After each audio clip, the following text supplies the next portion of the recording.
Este es mi marido, Miguel Baltasar, un hombre valiente que siempre ha luchado por sus sueños. Uno de ellos era disfrutar de una gran familia y lo ha cumplido con creces. Un día me miró y me dijo: ¿Sabe cuál es mi mayor sueño? Conocer a Leo Messi. Como muchos, Miguel nació y creció en el campo. Una chinche le trajo malos momentos y ahora es un futbolista quien le trae los buenos.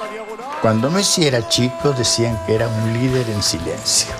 Pero nadie llega a ser el mejor jugador del mundo sin la valentía de ganarle a ese silencio. Mi marido también ganó a su silencio. Cuando era joven, su inconformismo le hizo ir al médico. Siguió los tratamientos, se puso marcapasos y gracias a eso, mira dónde estamos hoy, cumpliendo el sueño de un niño de 85 años.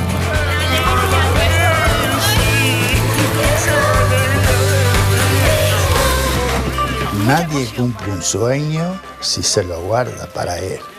Ahora es el momento de ganarle al miedo. De ganarle al silencio. Ahora es el momento de ganar a la enfermedad del Chagas. Actualmente la enfermedad de Chagas aún afecta a unos 10 millones de personas en el mundo, sobre todo en América Latina, pero también en otros continentes.